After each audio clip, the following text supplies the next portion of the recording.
Okay, guys, we are back, and this, like I said, I think is a pretty neat buy.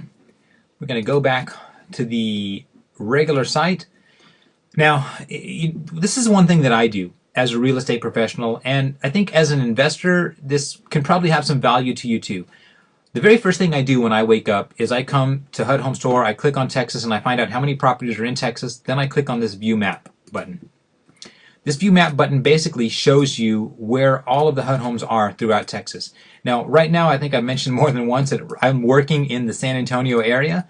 So I come around San Antonio and I see if there's anything in a unique area and see if there's anything that popped up that's new. And I have investors looking in certain areas of town, so I see if anything new popped up for them. Whenever I have an owner-occupant looking for properties, it even helps us. As a matter of fact, I was showing homes up here in Bulverde today. There's no HUD homes up there currently, but there have been some neat homes up there. So the map feature is a great thing to do. If you're an owner-occupant or you're an investor looking for properties, do this first. Find out where the homes are, because you may find some that are in a unique area. You can also, like I said, come over here, go to Investor, click Search, narrow down all the investor properties, look in your particular area, click View Map. So these are all the investor-friendly properties. I know I've done this before, but I really want to drive it home because this is very, very useful. We'll come over here, this one here, Sage Terrace, investor-friendly property, nice home. Let's see, 9526 Sage Terrace. Let's go take a look at that one. So we can just type in Sage, and I bet you that'll bring up that one. Yep, there it is. We'll click on the photo.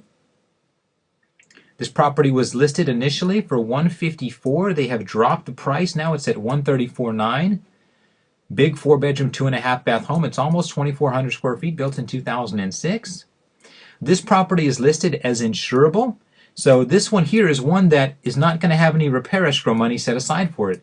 Will the home still need repairs? Very likely. These usually need painting. They usually need carpeting.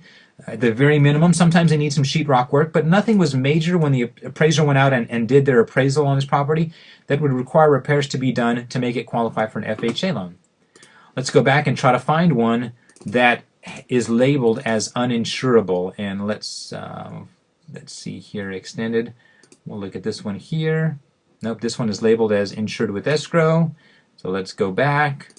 I really want to find one that may be listed as an uninsurable, because that'll give you an idea of, let's take out this, of the third type of financing that the homes are listed in. May take me a second to find it. Let's see.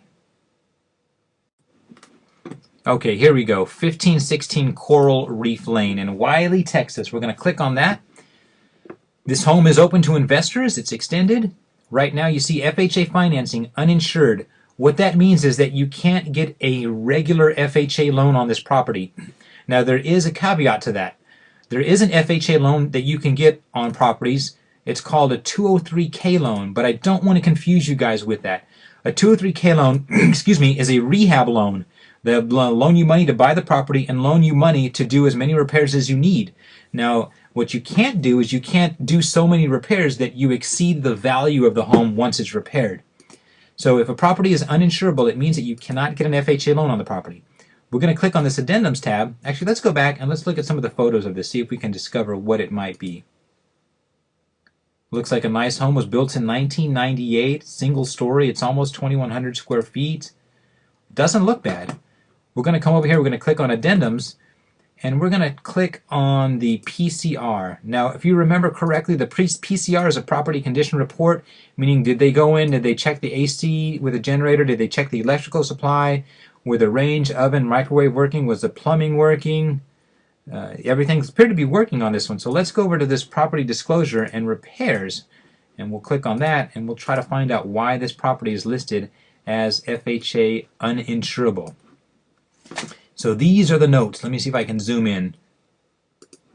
Buyers should thoroughly inspect the property and obtain expert assistance to accurately and fully evaluate the current property conditions. It says here that the property is considered uninsurable due to the needed minimum property requirements, repairs that exceed $5,000. However, the property remains eligible for 203K financing. 203K financing is not available to investors anymore, only owner-occupants. Okay, so here we have the repairs over $5,000 includes but not limited to roofing, plumbing, foundation cracks, and exterior paint.